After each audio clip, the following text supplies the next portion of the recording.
Ongi etorria. La siguiente ponente, Rosa Cobo. Rosa Cobo es profesora titular de Sociología de la Universidad de A Coruña. Dirige la 7ª edición del curso de Historia de la Teoría Feminista en la Universidad de A Coruña. Es directora de Atlánticas, Revista Internacional de Estudios Feministas de la Universidad de A Coruña. Presidenta de la Red Académica Internacional de Estudios sobre Prostitución y Pornografía. Sus últimos libros publicados son, en el 2020, publicó Pornografía, del placer al poder. En 2017 publicó el libro La prostitución en el corazón del capitalismo. En 2020, la Delegación del Gobierno contra la Violencia de Género le concedió el reconocimiento al pensamiento feminista. Su ponencia de hoy girará sobre la industria de la explotación sexual.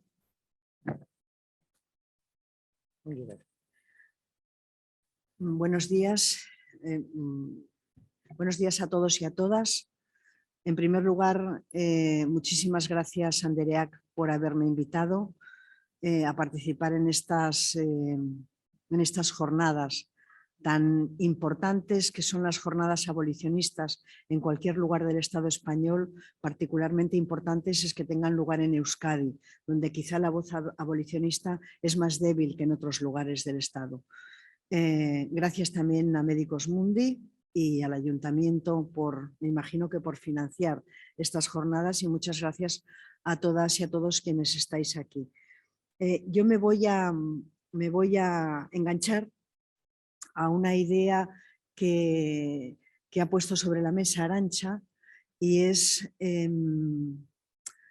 a esa idea de que la trata y la prostitución es casi lo mismo. Voy a empezar diciendo que la prostitución, la trata y la pornografía son 3 elementos que forman parte de lo que denominamos la industria de la explotación sexual. Y lo llamamos industria por los extraordinarios efectos económicos que tiene, o más bien por los beneficios económicos que tiene. Yo tengo muchas, no diré dudas, porque no son dudas, es otra cosa. No me gusta mucho hacer esta distinción taxativa entre prostitución y trata, porque los límites son muy finos, porque los vínculos son demasiado fuertes. Y empezaré diciendo que algo que se ha convertido en una especie de idea que se repite una y otra vez, y no por ello es menos cierto, que la trata existe porque existe la prostitución. Por lo tanto, primero es la prostitución, pero la prostitución se alimenta de cuerpos de mujeres y tienen que darse muchas circunstancias para que las mujeres desemboquen en la prostitución. Tienen que darse circunstancias que están vinculadas a la pobreza, tienen que darse circunstancias que están vinculadas a la vulnerabilidad, tienen que darse circunstancias que están vinculadas al engaño, a la coacción, a la violencia explícita. Pues bien, creo que podríamos definir la trata como uno de los mecanismos fundamentales de abastecimiento de la prostitución. Y esto ocurre así, sobre todo, en determinadas circunstancias históricas, en determinadas circunstancias sociales, en las cuales la legitimidad de la prostitución alcanza niveles muy significativos. Cuando la prostitución alcanza niveles de legitimidad es porque se legaliza o se tolera, se regula o se tolera la prostitución. Cuando se regula y se tolera la prostitución, aumenta hasta unos niveles insólitos la demanda. Y cuando aumenta la demanda, hay que forzar, hay que buscar a mujeres.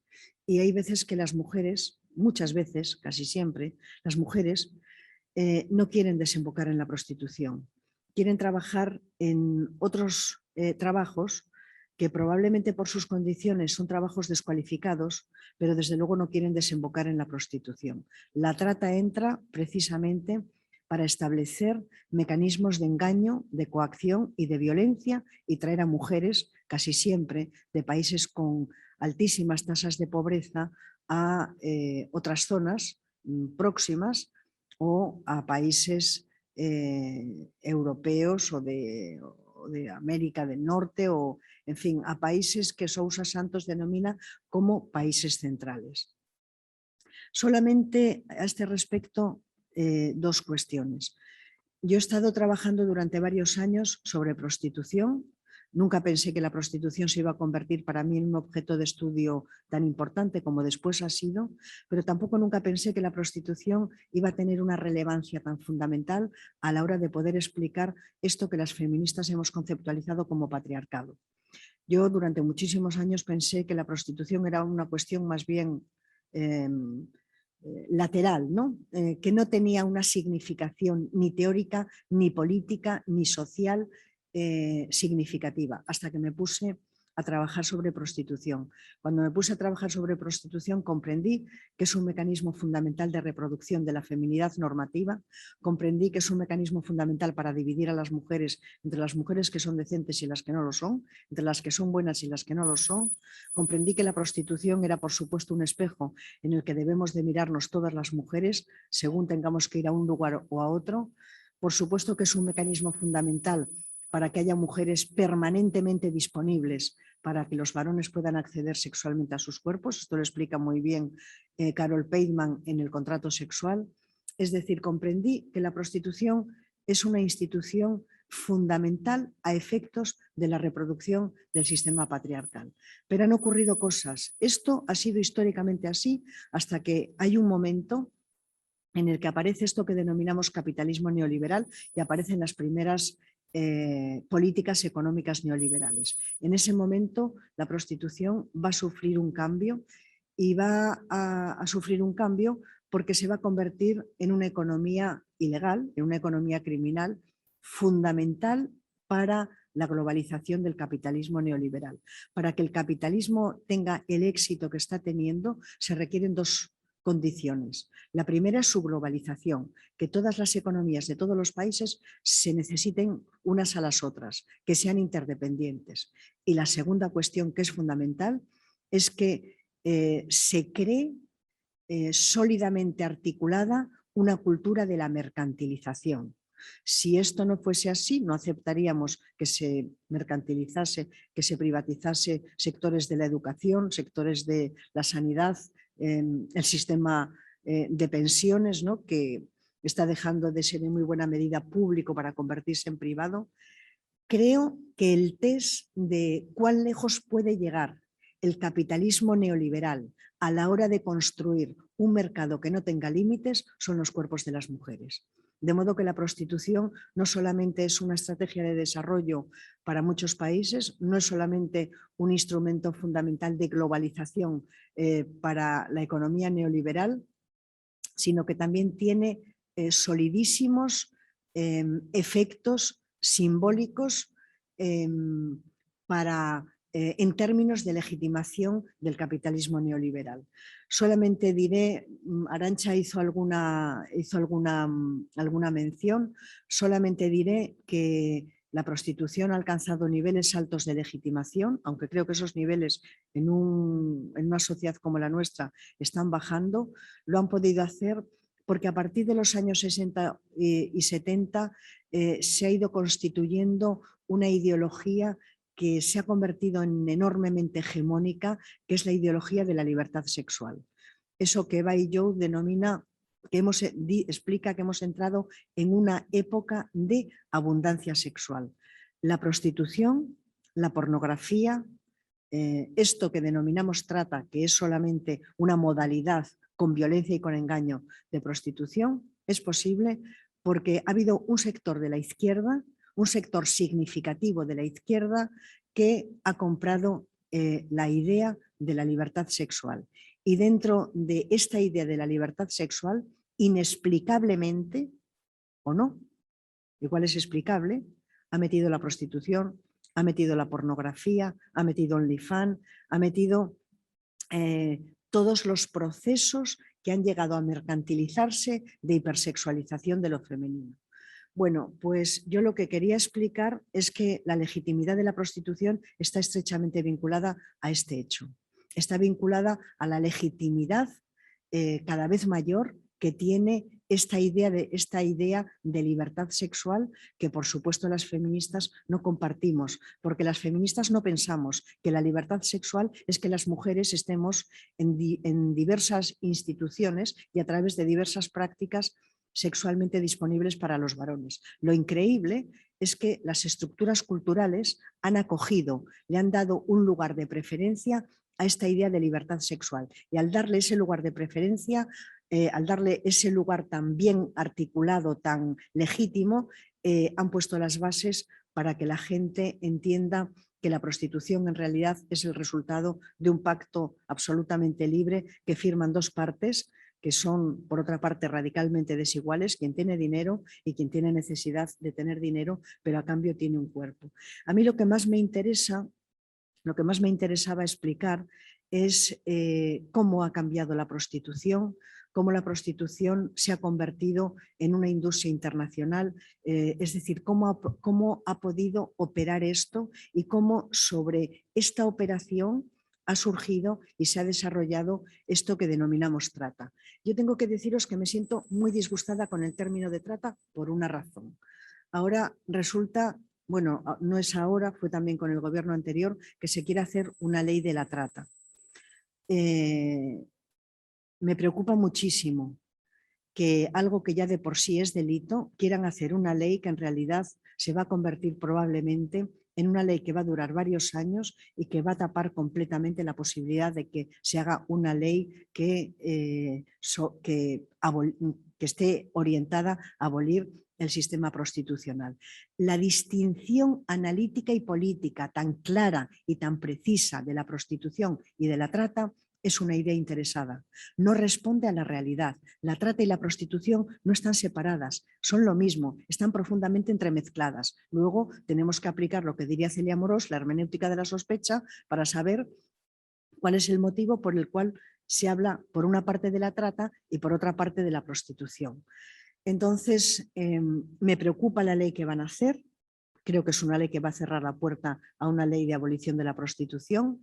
Me preocupa muchísimo esta confusión conceptual, porque si hay confusión conceptual no puede haber unas buenas políticas públicas. Y nosotras, las mujeres, las feministas, estamos necesitadas de unas políticas públicas abolicionistas que sean inequívocas.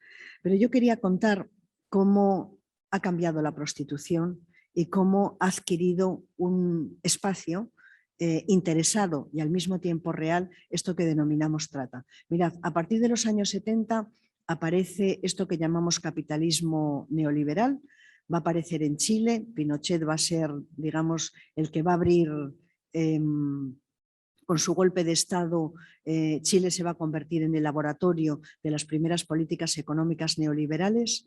El neoliberalismo se va extendiendo, primero a través de golpes de Estado, como ocurrió después, por ejemplo, en Argentina, pero después el neoliberalismo se va a extender, por supuesto, de una forma...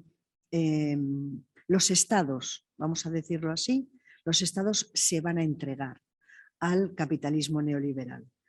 El problema que vamos a ver es que va a haber muchos países y muchas zonas del mundo que no se van a poder integrar en el capitalismo neoliberal, no van a poder globalizarse porque tienen unos aparatos productivos enormemente obsoletos que no les van a permitir integrarse en ese mercado mundial.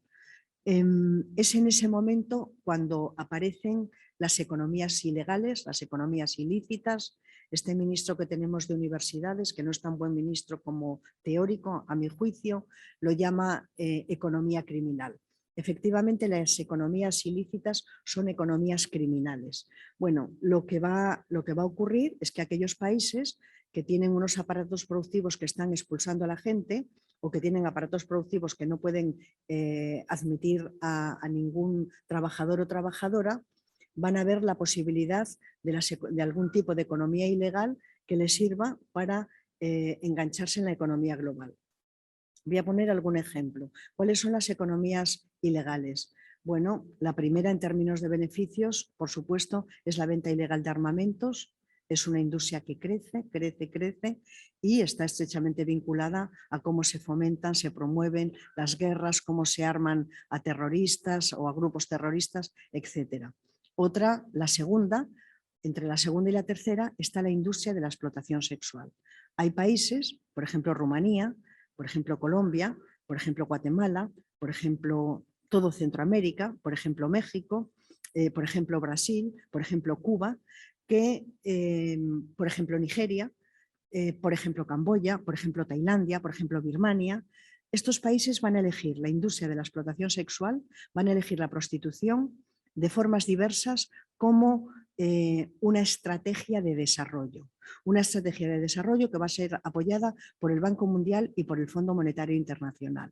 Estas economías ilegales, en este caso esta economía ilegal, para poder funcionar, tiene que transitar por unos circuitos que son semi-institucionalizados.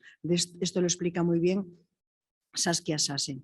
Estos circuitos institucionalizados son semi-institucionalizados, lo son, porque no se pueden construir circuitos por los que transite la exportación de mujeres para la explotación sexual, articulados por mafias, articulados por proxenetas, articulados por empresarios que nadie sabe que son proxenetas, que cotizan en el IBEX 35, que cotizan en Wall Street. Estoy hablando, por ejemplo, de General Motors, por poner simplemente un ejemplo de los muchos que hay.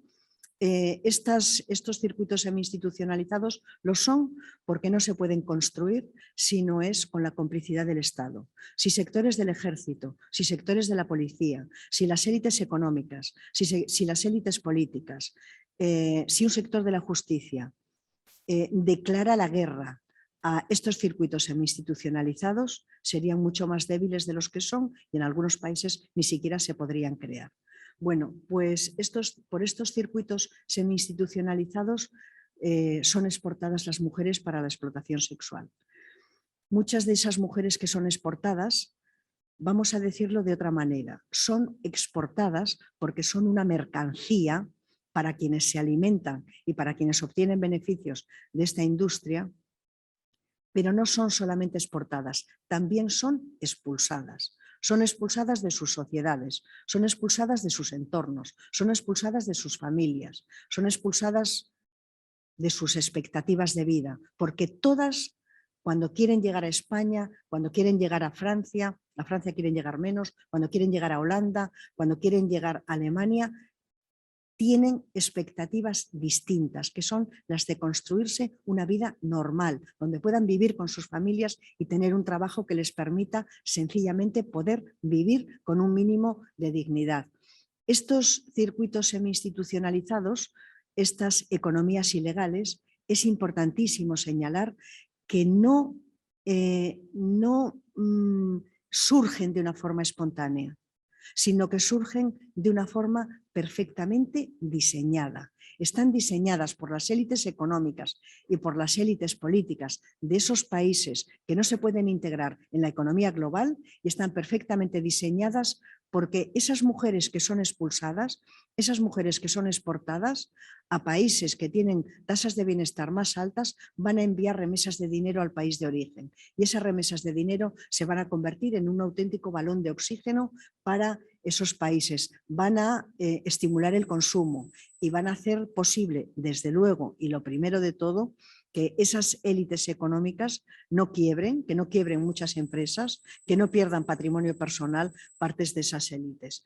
Tanto es así que el Fondo Monetario Internacional y el Banco Mundial, cuando dan préstamos de ayuda estructural a países que tienen altas tasas de pobreza, una de las condiciones que les ponen es que creen una industria del ocio y del entretenimiento. Y la industria del ocio y del entretenimiento es fundamentalmente prostitución de niñas, prostitución de mujeres. Ahora casi me resisto a hablar de prostitución de niñas y de mujeres porque la edad media de entrada en la prostitución oscila entre los 12 y los 13 años. Por lo tanto, la prostitución comienza siendo prácticamente prostitución infantil. Luego ya esas niñas se convierten, por supuesto, en adultas. Bueno, el Fondo Monetario Internacional y el Banco Mundial entienden la necesidad de que se pueda expandir y de que se desarrolle la industria de la explotación sexual porque es la garantía de que se constituya un mercado de que se constituya un mercado global. Y lo hacen o bien exportando mujeres, aunque muchos países lo hacen de las dos maneras, o bien creando un poderosísimo sector prostitucional, sector turístico prostitucional o turismo prostitucional o turismo de explotación sexual. De modo que yo quiero dejaros una imagen que a mí me impresionó muchísimo y la imagen es esta. Mujeres de países con altas tasas de pobreza, mujeres también que están en la parte de abajo de la pirámide social en nuestros propios países. No existe un tercer mundo que esté en el sur, existe un tercer mundo que está dentro de los propios países del primer mundo. Lo estoy diciendo con una terminología, por cierto, que no comparto. A mí no me gusta hablar de primer mundo y de tercer mundo. Me gusta hablar de países con altas tasas de pobreza y me gusta hablar de países con altas tasas o con medias tasas de bienestar, pero solamente para tenerlo, simplemente para tenerlo claro. Bueno, quiero dejaros esta imagen de mujeres de países con altas tasas de pobreza que son exportadas a países que tienen mayores niveles de bienestar y países y hombres que están en estos países que tienen altas tasas de bienestar o medias tasas de bienestar que van a países con unos niveles altos de pobreza a prostituir a niñas, a prostituir a adolescentes, a prostituir a mujeres que no tienen ninguna otra cosa que no sea su cuerpo, que no tienen ninguna otra cosa para poder sobrevivir y para poder alimentar a los hijos, a las hijas que tienen. De modo que esto yo creo que es una de las imágenes que tenemos y que yo creo que es muy rentable para poder comprender la irracionalidad, la brutalidad y la criminalidad que entraña la prostitución. Por lo tanto, si vemos este proceso, enseguida comprendemos cómo la trata es la respuesta a la demanda y cómo las mujeres no van libremente, consentidamente, no van con los ojos abiertos a integrarse en el sistema prostitucional. Y cómo muchas de ellas vienen pensando que van a trabajar como camareras, que van a trabajar como empleadas domésticas, que van a trabajar en restaurantes. Y cuando llegan aquí, con lo que se encuentran es con la criminalidad del sistema prostitucional. Esto es la trata. La trata es un mecanismo fundamental de abastecimiento de la prostitución. Por lo tanto, la trata no es otra cosa más que quizá la cara más criminal y la cara más brutal de la prostitución. Pero la propia brutalidad y la propia criminalidad está en este fenómeno social que es la prostitución. No sé si tengo tiempo. Sí. Un par de minutos. Bueno, pues con un par de minutos quiero cerrar esto porque la prostitución, como os decía, no es un fenómeno de poca relevancia. La prostitución tiene muchísimos efectos en términos de fortalecimiento del sistema patriarcal. Yo creo que podemos decir sin ninguna duda que la industria de la explotación sexual forma parte del proyecto del patriarcado y del capitalismo neoliberal del siglo XXI. El sistema patriarcal y el capitalismo neoliberal serían otra cosa sin la segunda o tercera industria en términos de beneficios a escala global en el marco de las economías ilícitas. No estamos hablando de poca cosa. El capitalismo neoliberal, por otra parte, fortalece a través de la prostitución, a través de la pornografía, fortalece el imaginario patriarcal. ¿Pensáis que es una casualidad que se quieran hacer jornadas sobre prostitución desde una perspectiva regulacionista en las universidades? No es una casualidad. Se trata de que las chicas que tienen pocos recursos lleguen a normalizar y a naturalizar que se puede entrar momentáneamente en el sistema prostitucional para pagar una matrícula y que después se puede salir. Sin embargo, entrar es duro, pero relativamente fácil. Salir es casi imposible. Pero este tipo de jornadas, este tipo de actividades, este discurso es un discurso que forma a puteros, que les envía el mensaje de que es un contrato libremente firmado que no tiene ningún tipo de elemento moral o ningún tipo de elemento político que no les compromete, que no están fortaleciendo ningún tipo de jerarquía como es la jerarquía patriarcal. La industria de la explotación sexual otorga mucho más poder al sistema patriarcal y al mismo tiempo, y por la misma regla de 3, también dota de mucho más poder a los varones. Tengo que decir que la masculinidad hegemónica, esta masculinidad criminal también, no se hubiese podido proteger y reproducir tan eficazmente sin la prostitución. Para muchos varones la prostitución es su hábitat natural, aquello que no pueden hacer en casa, aquello que en casa tienen que negociar, sin embargo lo pueden imponer ahí, en el burdel, en la habitación de esos pisos. Ya termino diciendo la última afirmación. En la prostitución se confirma el núcleo constitutivo y fundacional del sistema patriarcal. Las mujeres son para otros, las mujeres son para los varones, las mujeres no son para sí mismas. Muchas gracias. Eskerrik asko, Rosa.